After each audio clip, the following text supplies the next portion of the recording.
श्री हरिवंश। ये शरीर बहुत जन्मों के कर्मों का जो एक बहुत बड़ा गोदाम लगा हुआ है, जिसे संचित कर्म कहते हैं, उससे निकाल करके बनाया गया है। प्रभु की अहेतुकी कृपा से ये जो परमार्थ का मार्ग मिला है, भगवत मार्ग मिला है, भजन मार्ग मिला है, इस भजन मार्ग में चलने पर जो हमारे पूर्व प्रारब्ध हैं, जो पूर्व अशुभ जमा हैं, वो आक्रमण करते हैं। क्योंकि भोग भोगने से ही नाश को प्राप्त होता है, ये शास्त्रीय सिद्धांत है। हम जो कह रहे हैं बहुत सोच समझ के कह रहे हैं। हमारे जो महापुरुष जन बोले बहुत सोच समझ करके, बहुत आपको बिना ननुनच किए, बिना कोई विचार किए, बस उस पर चल पड़ो, उस पर सोचो ना। अगर आप ये सोचते हो कि हम एक, तो देखो अभी सुबह सुबह यहाँ ले जा रहे हैं, वहाँ ले जा रहे हैं, उनका डिप्रेशन हो रहा है, हाई ब्लड प्रेशर हो रहा है। अरे कोई प्रेशर नहीं यार, प्रिया प्रीतम का भजन करो, हर प्रेशर डाउन हो जाएगा।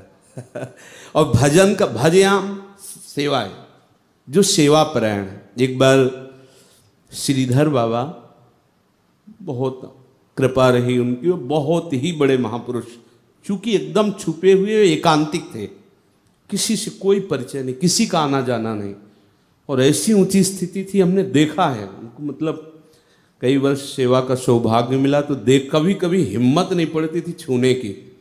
ऐसी भावदशा, कांटे जैसे बिल्कुल रोम रोम खड़े, अश्रु प्रवाहित हो रहा है, ऐसी हिम्मत नहीं पड़ती थी उनके चरण छूने की।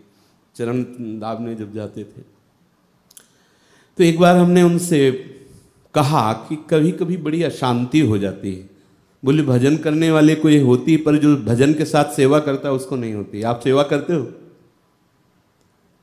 तो हम कहा गुरुदेव भगवान की सेवा में जाते हैं। हाँ, बोले समर्थ सेवा है, थोड़ा धाम की भी सेवा करो, परिक्रमा में झाड़ू लगाया करो, सोहनी लगाया करो। फिर उन्होंने बताया कि राधा कुंड में एक संत भगवान थे, तो समय से अपना नियम पूरा करते जप का, फिर राधा कुंड की सोहनी लगाते। और वहाँ जैसे कोई बाहरी लोग आए हुए, फूंक दिए ये ऐसे, या वयोवृद्ध खार के आसपास, तो वो सब हाथ से उठाते थे और धो करके पवित्र करके ऐसे।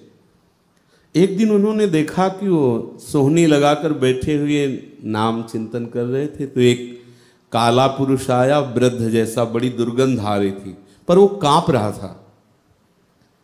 तब इन्होंने कहा क्या बात है, क्या परेशानी है?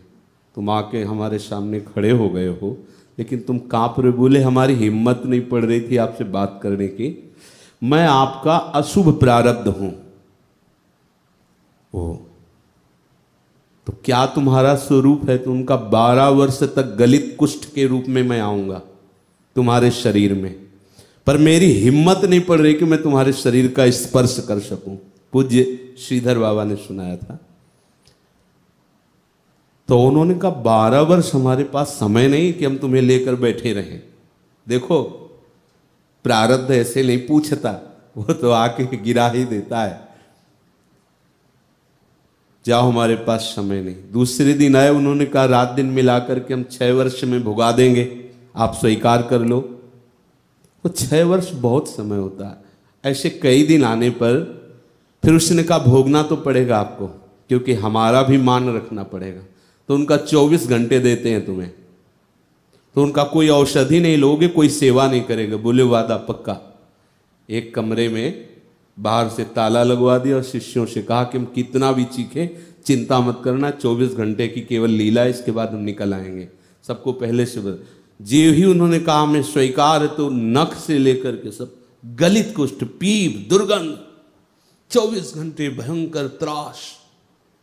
24 घंटे बाद फिर जैसे चमकता हुआ एकदम तेजों में शरीर आगे। देखो 12 वर्ष यही भोगना था, लेकिन राधा कुंड की सेवा और नाम जप का प्रभाव, उनको प्रारब्ध कैसे, प्रारब्ध ऐसे आ रहा है। अगर आ भी रहा है तो कितना कम, 12 वर्ष का 24 घंटे में आ रहा है, और वो ऐसे। तो क्या ये केवल उन्हीं के लिए सिद्धांत नहीं है, इस सबके लिए है। ये शरीर है, इससे कुछ शुभ अशुभ कर्म बनते रहते हैं, इस सेवा में लगावे। और सबसे बड़ी सेवा होती है आज्ञा। यदि आपके लिए आज्ञा हो गई कि आप बैठ जाओ, बस बैठ के सुनो, तो गुरु सेवा हो रही। तुम्हारा पाठ भजन उससे कोई मतलब नहीं।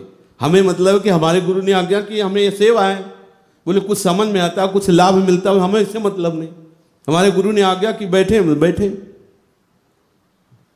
जब तक आप अपने मन की चलाते रहेंगे, अनुमान लगाते रहेंगे, जब तक आप कहीं न कहीं राग द्वेषात्मक वृत्ति रखेंगे, तो ये प्रारब्ध कर्म बख्शेंगे नहीं। ये हम क्यों कहते रहते हैं?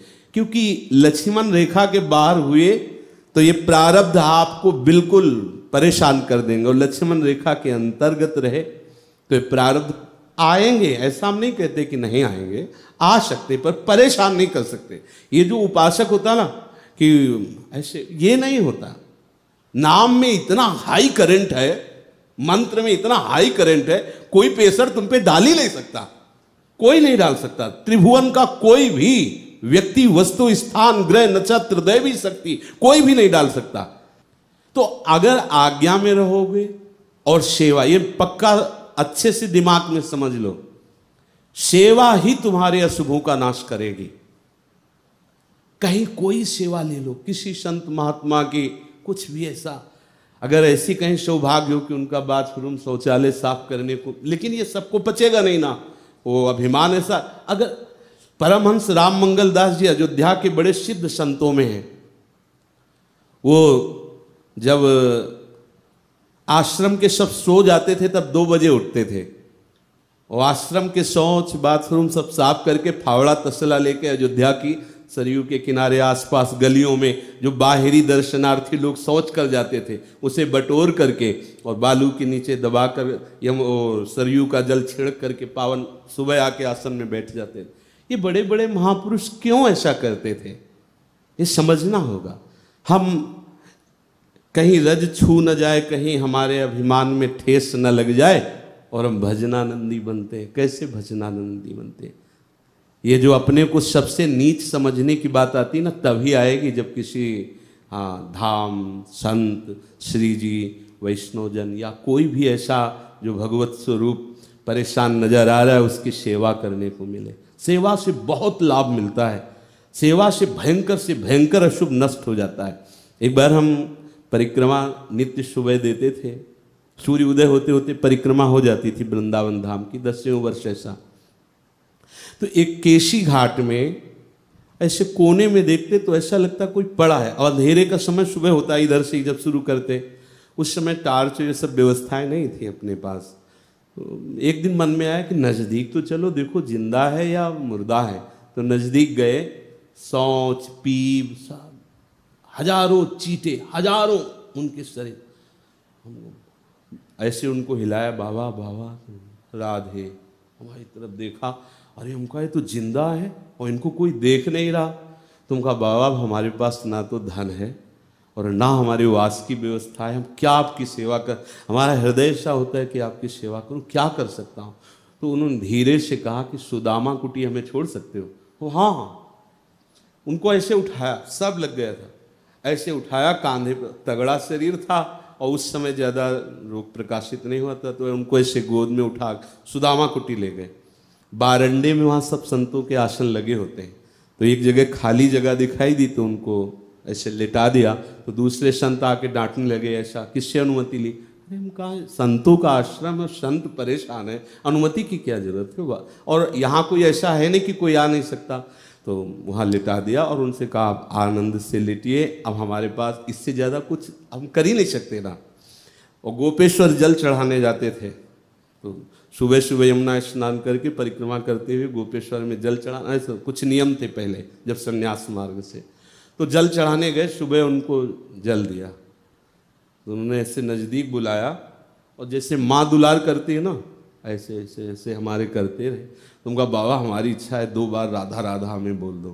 तो कहा राधा राधा। तीसरे दिन गए तो उनका संस्कार भी हो गया था, सुदामा कुटी के संतों ने उनका संस्कार कर दिया, मतलब शायद है उसी दिन उनके प्राण छूट गए थे। तीसरे दिन गए, पूछा तो बोले उन बाबा का संस्कार कर दिया गया। क्या हो गया उनको? बोले प्राण निकल गए थे, सब संत जा करके उनका। कितनी बड़ी हृदय में शीतलता हुई उनकी इतनी सेवा से। ये कोई सेवा थी, पर उनका जो दुलार, उनका जो अंदर से आशीष मिला, हम उसे वर्णन नहीं कर सकते। इसलिए हमें सबको ये बताने की इच्छा हुई आज कि आप इतना समझो कि जब तो सर्वसमर्थ है ही, लेकिन यदि सेवा नहीं है तो प्रारब्ध भोग जो है टलना थोड़ा मुश्किल है। क्योंकि उस कोटि का जप जो लिखा है कि एकांत में जप निष्ठा ऐसी कि एक सेकंड के लिए भी विस्मृत नहीं हो, वो प्रारब्ध को नष्ट कर सकता है। लेकिन अपने लोग कितने भजनानंदी है, अंदर से देख लो। देखो, हम इसलिए कह रहे हैं कि हमारे भी हृदय, हमारे भी मन है, हमारी भी बुद्धि है। हम उसकी जब चाल को देखते हैं तो तुम अपने अनुमान लगा लो कि तुम्हारा मन और तुम्हारी बुद्धि कितने रंग बदलता होगा। उसका अनुमान लगता है ना, अपने से ही लगता है। अपनी आत्मस्वरूप चिंतन वाले उपासक इसीलिए सबके मन की बात बोलते हैं, क्योंकि उनके मन में जो स्फुरणा होती है ना, उसी को पकड़ के और उसी से बोल देते, वो सबके मन की बातें होती हैं। यदि आप परमानंद में डूबना चाहते हो और कोई भी विघ्न आपको परास्त ना करे, ऐसी भावना रखना चाहते हो, तो आज्ञा पर रहो। ये साधारण बात नहीं है यहाँ जो बनी श्री राधा मोहन की जोड़ी। अगर ये बनी तो तुम भी बनी, और ये ना बनी तो तुम्हारी भी ना बनी। पक्का समझ लो। बोले नहीं, बनी श्री राधा मोहन की, तो उनकी तो बनी है ही है। अगर ये गाओगे तो तुम्हारी बन जाएगी। तो प्रिया प्रीतम के नित्य अंग सेवा, श्री अंग सेवा का सौभाग्य स्वरूप जो सहचरी रूप है वो प्राप्त हो। हमें भय क्यों लगता है, हमें ये परेशानी क्यों होती है, हम चिंतन अपना क्यों बिगाड़ते हैं? क्योंकि आप कुछ करके प्राप्त करना चाहते हो ना, इसलिए परेशान हो। और यहां हो के होता है, होने में जो परेशानी, इसीलिए करने में कहा जाता है। नहीं तो आपको सच्ची कह रहे हैं, हरिराम व्यास जी का दोहा जिस दिन जीवन में आ गया ना, काहू के बल भजन को, काहू के आचार और व्यास भरोसे कुंवर के। ये बहुत बड़ी स्थिति है, व्यास भरोसे कुंवर के सोवत पांव पसार। वो भरोसा कैसे आता है? बस वचनम करिष्ये तव में, आप जो बोले मुझे इससे मतलब नहीं। क्या परमार्थ है, क्या धर्म है, क्या प्रेम मार्ग, मुझे कुछ पता नहीं। मैं तो बस आपकी शरण में हूं। आप बोलिए, आप आज्ञा कीजिए, हम क्या करें। वचनम करिष्ये तव में, बस सब हो गया। अगर आप सेवा पर है, हमने एक संत भगवान को देखा जब गंगा किनारे पर, बहुत वृद्ध थे, तो एक अचला का टुकड़ा लेकर, भगवान शिव का विशाल मंदिर था, वो ऐसे ऐसे कर रहे थे, तो थोड़ा थोड़ा ऐसे साफ कर, और ऐसे घसील के चल नहीं पाते थे। तो उनसे पूछा, अरे उन्होंने कहा, जानते हो ये सेवा है, अब हमसे कुछ बनता नहीं, बस ऐसे घसील घसील के अपने अचला के ऐसे टुकड़े से ऐसे ऐसे पोंछ रहे थे वो फर्श। यद्यपि वहाँ सब पोछा लगा हुआ था, पर फिर भी वो ऐसे ऐसे सेवा प्रस्तुत। तब लगा कि देखो सन्यासी है, पर कितना आद्य गुरु भगवान शिव के प्रति इनका ममत्व है कि वो ऐसे हमारी सेवा, धाम में सेवा, हमारी इष्ट के प्रति सेवा। ये जो लगे हुए संत जन हैं, सुबह 4 बजे से बस एक ही लगन है, यहाँ फूल लगाना, यहाँ, जानते हो, ये जो यहाँ कर रहे हैं वहीं के लिए निश्चित हो चुका है। इनको कोई साधना नहीं करनी, जो ये कर रहे हैं ना, ये निश्चित हो चुका है। पत्रावली कर रहे हैं, चंदन, ये वही वहाँ करना है, निश्चित हो चुका है। और जिनको ये लगता है भजन का टाइम ही नहीं देते हो तो सेव, तो करके देख लो मनीराम कहाँ पहुँचा देते, मना स्थिति कहाँ पहुँचा। बहुत हम लोगों को भगवत कृपा से, गुरु कृपा से जीवन में इसमें घुसने को मिला है, मन में। इसको बहुत ऑपरेशन करके देखा है, बड़े बड़े नियम लेके देखे कि सावन के महीने में केवल जल पिएंगे और भजन करेंगे, ऐसा सब कई वर्ष फलाहार रह के, मौन रह के, बड़े बड़े मतलब जितने भी शास्त्र के सिद्धांत हैं सबको ऐसे अनुभव कर, फिर देखा कि इसको फंसाने के लिए केवल आज्ञा पालन है, दूसरा नहीं। अगर गुरुदेव कहते हैं कि खाओ पियो सो जाओ, श्री जी ना मिल जाए तो बताना, क्योंकि उनके बल से श्री जी मिलेगी। हमारे लिए भजन, हमारी सेवा, हमारा सब कुछ। अब जो एक कहाँ है, करे हम सोई, आयो इसलिए चले निज दासी, मन क्रम। देखो छबीले दास ने केवल पान का बीड़ा लगाकर हित महाप्रभु को नौरंगी लाल जी के लिए अर्पित करते थे, और वही सेवा निकुंज में जो ललिता जी को मिली हुई, वही सेवा का सौभाग्य मिल गया उनको, श्री जी की सेवा। इसलिए हमारी सबसे प्रार्थना है कि यदि डिप्रेशन से बचना चाहते हो, अशुभ आक्रमण से बचना चाहते हो, अशुभ प्रारब्ध से बचना चाहते हो, विकारों से बचना चाहते हो, निर्विकार होना चाहते हो, तो सेवा पर विशेष दृष्टि रखो। आचार्य होकर के स्वयं लकड़ी बीन रहे श्री जी के लिए अपने अचला में। आप सोचो, आप इसी से अनुमान लगाओ। नाहरमल जी ने जब देखा कि पूज्य गुरुदेव कंचन वर्ण कांति से युक्त श्री महाप्रभु जी और अपने अचला में सूखी लकड़ी जो वृंदावन की लताओं से गिर रही थी उन्हें उठा के ऐसे रख रहे, तो उन्होंने कहा कि प्रभु आपको ये कार्य करते देखकर हृदय में हमें पीड़ा हो रही है, ये आप रहने दीजिए। हम कहार को आदेश कर देते हैं, धीमर जो पानी आनी भरने वाला घर में होता है, ये लकड़ी का। महाप्रभु को गुस्सा नहीं आता क्योंकि श्री जी के स्वरूप है वो। करत जे अनसहन निंदक तिनहु पे अनुग्रह कियो, सेवक जी करे, लेकिन आज गुस्सा आ गया। शिष्य है ना, नाहरमल जी से कहा रजोगुण लेकर वृंदावन धाम आता है और संतों की असीम कृपा से मुझे प्यारी जी की सेवा का सौभाग्य मिला, उसे तू धीमर से करवाने की बात कह रहा है, जा मैं तुम्हारा त्याग करता हूं। कितनी असीम करुणा से श्री जी की हमें सेवा मिली है और तुम उसे धीमर से, मतलब उसे, अगर वो ये कह देते कि गुरुदेव आज मुझे अवसर दीजिए मैं से, तो बात बल जाती। यद्यपि उन्होंने कहीं भी कोई अहंकार करके नहीं, पर वो शब्द है, सोच है। अब वो सच्चे हृदय से समर्पित थे, उन्होंने भोजन पानी सब त्याग दिया और श्री जी से रो रो के कि श्री जी हमारी कोई गलती हमें समझ में नहीं आ रही, गुरुदेव भगवान ने त्याग दिया। तब श्री जी ने हित महाप्रभु को कहा कि उसका आंतरिक भाव ऐसा नहीं था कि आपको दुख पहुंचे, वो आपको सुख पहुंचाना चाहता था, इसलिए हमारी आज्ञा उसे सेवा प्रदान करो। श्री जी ने स्वयं ऐसा जब कहा तो नाहरमल से कहा हो भाग्य तेरे। देखो गुरु कृपा, अगर उन्होंने सेवा भाव प्रस्तुत किया तो निरर्थक ले गया, सीधे पूरा सिस्टम हिल गया ऊपर से, नहीं आचार्य इष्ट सब। श्री जी आके बोल पड़े और कहा तुम्हारे अहो भाग्य, महाप्रभु ने कहा तुम्हारे अहो भाग्य, लाडली जी की तुम अत्यंत लाडली हो, तुम्हें कितना प्यार श्री जी करती है नाहरमल, तुम्हारा तुम त्याग कभी कर ही नहीं सकते। और महाप्रभु ने हृदय से लगाया। देखो सेवा के लिए स्वयं महाप्रभु, हरिराम व्यास जी आए बात करने के लिए तो बटलोई चढ़ाई थी श्री जी के लिए, भोग अमनिया करने के लिए, दाल सब्जी जो भी। हरिराम व्यास जी आकर के जो ही प्रणाम किया और कहा हमें बात करना है, तो बटलोई उतार के रख दी। हाँ बोलो। उनका बात तो मुख से करनी थी, हाथ से कार्य होना था, बटलोई क्यों उतार दिया? क्योंकि बहुत विद्वान, बड़े बौद्धिक स्तर के ऊंचे महापुरुष थे हरिराम व्यास जी।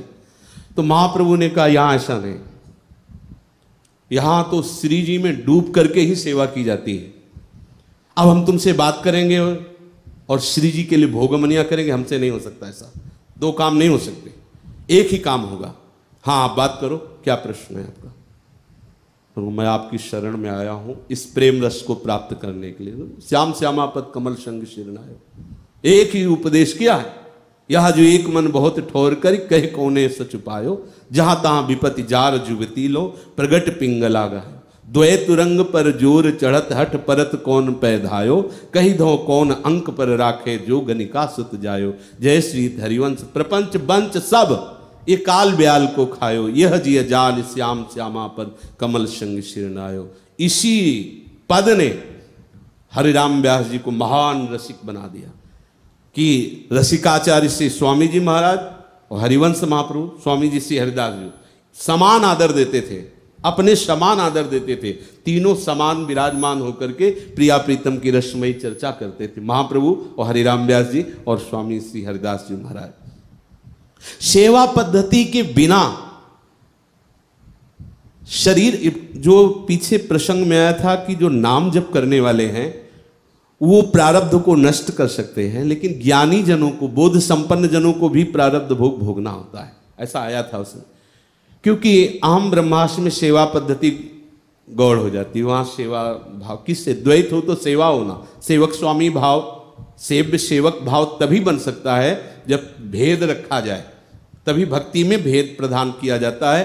अभेदात्मक होते हुए भी, तन्मया होते हुए भी, किंचिन मात्र अंतर ना होते हुए भी वो भेद रसात्मक है। द्वैत से अद्वैत और अद्वैत से द्वैत, ये अद्वैत से भी बड़ा सरस द्वैत हुआ जो प्रिया प्रीतम की सेवा का भाव है। तो सेवा के बिना संपूर्ण अशुभों का नाश नहीं होता, क्योंकि इस शरीर से बहुत से अशुभ कर्म हुए, तो इससे सेवा करनी ही चाहिए। बिना सेवा के बात नहीं बनेगी। हाँ, कहीं वृंदावन धाम कहीं भी थोड़ी सोनी लगा दो, किसी की भी, किसी भी पशु पक्षी, किसी की भी, यहाँ ये सब दिव्य स्वरूप हैं। यहाँ भले आपको पागल दिखाई दे, भले आपको ऐसा दिखाई दे कि वो शूकर रूप में है, श्वान रूप में है, मरकट रूप में है, पशु पक्षी रूप में, सब दिव्य महापुरुष हैं। किसी की भी सेवा, सेवा प्रधान वृत्ति रखो। महल में हो, महल में हो, सेवा ही यहाँ का भजन है। अखिल लोक चूड़ामणि प्रभु भी यहाँ सेवा की लालसा सखियों से करते हैं। एकांतिक प्रेम की बात है। इसलिए हमारी सबसे विनय भरी प्रार्थना है कि यदि आप अपने मन को स्वस्थ और प्रसन्न रखना चाहते हो तो उसके लिए सेवा अनिवार्य है। भजन के साथ सेवा अनिवार्य है। यदि आप केवल जप, तो इतना जप में डूबो कि शरीर की शुद्ध न रह जाए, आपकी खान पान दिनचर्या भी विस्मृत होने लगे। नहीं खान पान ते भावे है, नहीं कोमल वसन सुहावे है, सब विषय लगे ते खारा है, हरि आशिक का मग न्यारा है। पर ऐसी स्थिति आप देखो, नारायण स्वामी जिनका एक पद है, वो 8 घंटे लेबरी करते, कहीं भी काम हो रहा हो, मंदिर में, संत भगवान के यहाँ कहीं भी निर्माण काम, 8 घंटे स्वामी जी महाराज सेवा करते। और बाद में जब वो पेमेंट देने की बात आती तो कहते 2 रोटी दे दो। मेहनत करके वो फिर केवल भिक्षा लेते और वृंदावन की गलियों में डोलते, तो प्रिया प्रीतम की दिव्य लीलाएं उनके हृदय में स्फुरित होती। अपने लोग इतने रजोगुणी होते जा रहे हैं कि सेवा भावना गौड़ ही होती जा रही है। यहाँ पूर्व में जितने भी महापुरुष हुए हैं, सबको देखो, सबके चरित्र सुन लिया और वाह वाह कर लिया तो फायदा क्या हुआ? मनन करो और देखो सेवा पद्धति। सेवा में प्रधान बुद्धि रखने वाला निश्चित प्रभु को प्यारा होता है। अगर भजन में देखा जाए तो सनकादि से बढ़कर कोई भजनानंदी नहीं, लेकिन सनकादि को अपने नहीं कहा और जय विजय को प्रभु ने कहा कि ये मेरे भृत्य हैं, भृत्य के द्वारा किया हुआ अपराध स्वामी का ही अपराध होता है, मैं स्वीकार करता हूं, आप मुझे दंड दो या क्षमा करो। इतनी बड़ी ये बात है, ये सबके समझने की बात नहीं। प्रभु ने अपार प्यार उड़ेल दिया जय विजय के ऊपर। हाँ, कह रहे मेरा भृत्य है, तो सनकादि के लिए ये नहीं कहा कि आप मेरे भृत्य हो, ऐसा नहीं कहा। सेवा में बहुत, और भजन में जो जय विजय है वही सनकादि है, कोई अंतर नहीं है। अगर जय विजय वहां पार्श्व में रहते हैं प्रभु के, तो सनकादि निरंतर आत्मस्वरूप में स्थित ब्रह्मानंद में छके हरिशरणम हरिशरणम, अंतर नहीं। पर ये भजनानंदी है और ये सेवानंदी है। हर समय सतर्क सावधान, कैसे श्रीहरि की सेवा में हर समय देखो कितने सावधान, इतने सावधान है कि बालक के निमित्त से नारायण निकला पहुंच गए और तत्काल फांसी काट दी यमदूतों की। कितने सावधान, हमारे स्वामी का नाम लेने वाला, हमारे स्वामी की सेवा करने वाला जरा भी हो, कितने सावधान भगवत पार्षद जन। आप इस आंतरिक बात को समझना, इस रहस्य को समझना। एकांतिक भजन जिस कोटि का होना चाहिए उस कोटि का अपने लोगों से नहीं बनता है। तभी ये विकार, तभी ये राग द्वेष, तभी ये नाना प्रकार की प्रपंच वृत्तियां हमें पीड़ित करती रहती हैं। तभी कोई कहता है हमारा मन डिप्रेशन में जा रहा है, हमारा हाई ब्लड प्रेशर हो रहा है। शरीर की कोई भी अवस्था हमारे को विक्षेप नहीं पहुंचा सकती। भजन करने वाले के शरीर में आ सकता है रोग, विघ्न आ सकते हैं, लेकिन उसको विक्षेप नहीं होगा पक्का। अगर विक्षेप हो रहा है तो फिर अभी बात बनी नहीं है। तो बात कैसे बने? सेवकाई पे उतरो, कहीं भी सोने लगाओ। ये वृंदावन धाम, किसी भी गली को साफ कर दो, किसी भी नाली को साफ कर दो, तुम्हारा मन परम पावन हो जाएगा। किसी की भी सेवा, सेवक भाव में बहुत बड़ा बल है। गोस्वामी जी बोल रहे हैं, सेवक सेव्य भाव बिनु, गोस्वामी तुलसीदास जी ने, भव न तरी उरगारी, हे उरगरी, भगवान गरुण जी से कहा, गोस्वामी जी के शब्द, सेवक सेव्य भाव बिन भव न तरी उरगार। हे गरुड़ जी महाराज, मैं तुम्हें पक्का निश्चित कहता हूं कि बिना सेवक भाव आए बात बनने वाली नहीं है। और जब आप भजन करोगे तो सेवक भाव आ ही जाएगा, पक्का आ जाएगा।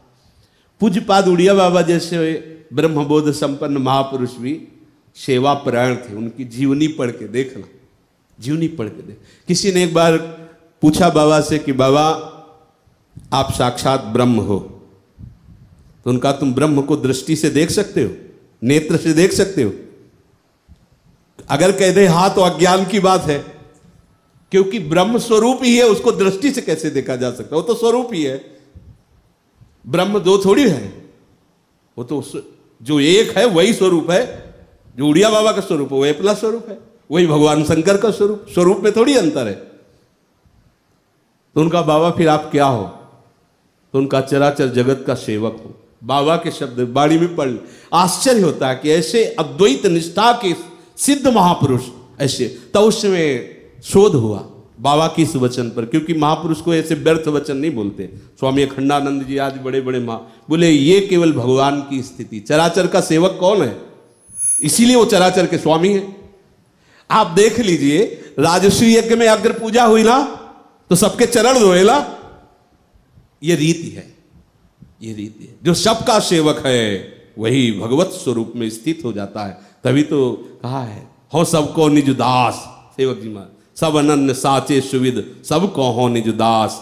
हाँ, सुमिरन नाम पवित्रति, दरस परस अघनास, दरस परस अघनास बास, निज संग करो दिन, तीन मुख हरिजस सुनत श्रवण मानो न त्रिपित।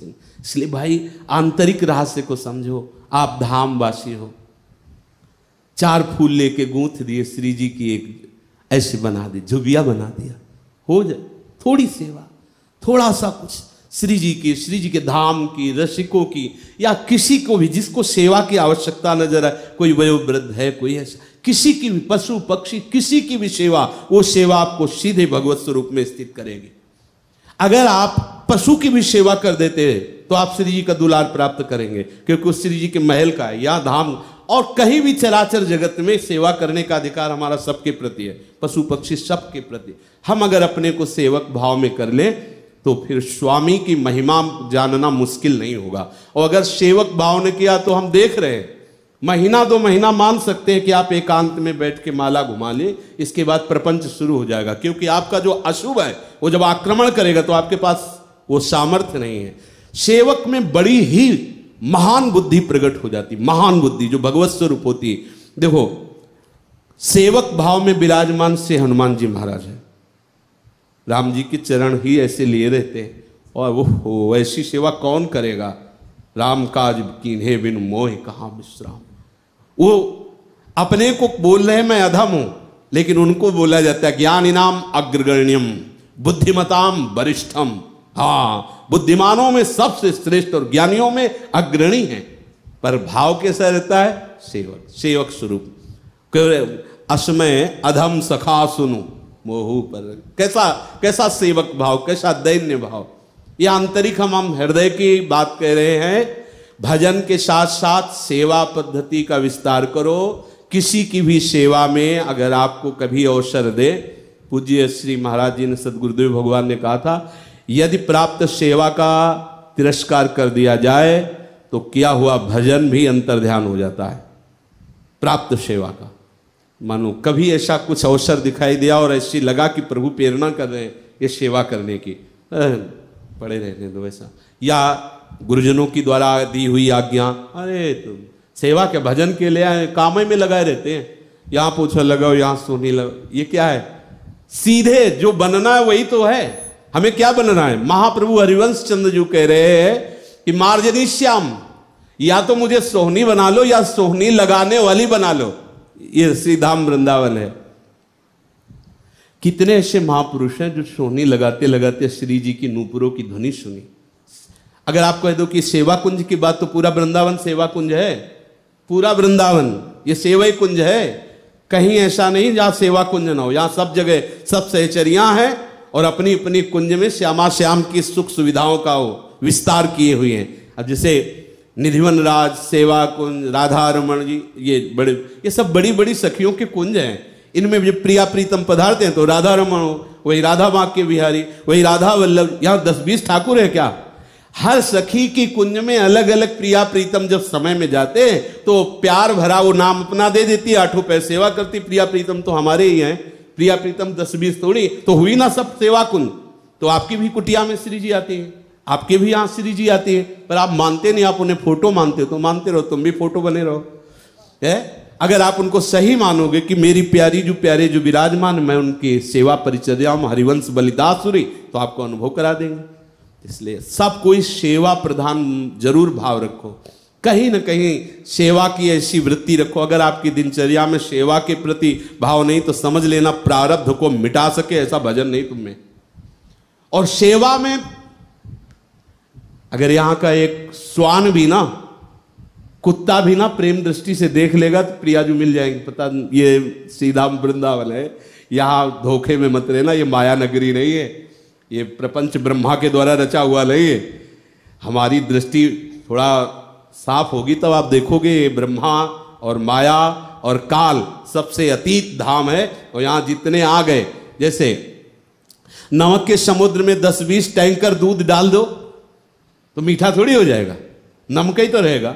और क्षीर समुद्र में 10-20 टैंकर खटाई डाल दो तो फट थोड़ी जाएगा, वो तो दूध ही रहेगा। ये प्रेम समुद्र वृंदावन है। हम चाहे जितने पापी हो, हम वृंदावन आए हैं तो क्या होगा, वो टैंकर की खटाई क्षीर समुद्र में जाकर क्षीर ही बन जाती है। नमक समुद्र में चाहे जितने टैंकर दूध डालो नमक ही बन जाता है। ऐसे ही प्रेम समुद्र वृंदावन में हम जैसे नीचों के लिए भी श्री जी की सेवकाई का सौभाग्य प्रकट हो चुका है। मिल जाएगा नहीं, प्रकट हो चुका है। हम उन्हीं की परिचर्या में, गुरुजनों को देखो ना, उन्हीं की परिचर्या, जो यहां लगा हुआ है वो वहां मिल। यहां चंवर डुला रहे हो ना, वहां निश्चित हो रहा है तुम्हें चंवर सेवा के लिए। यहां गान कर रहे हो ना, तो ऐसे ही श्यामा श्याम विराजमान और आपकी गान सेवा रहेगी। समस्त कलाओं में प्रवीण हो। यहां फूल श्रृंगार कर रहे हो ना, फूल श्रृंगार। तो जो ये सेवा तुम्हें मिल रही है, ये तुम्हारी नहीं है, ये श्री जी की है। उन्होंने आपको चुना है, आपको वरण किया, आप समझ नहीं पा रहे हो। धीरे धीरे उसी में लगो, जो जो सेवा जिसमें आपका भाव खिंच रहा है। आपको लगता है कि फुल्का और बना गरम गरम बना के श्री जी को ऐसे ऐसे, मान लो श्री जी आपको रसोई सेवा में, हाँ वहां भोग सेवा में, आप प्रवीणता पूर्वक उसी में लगो।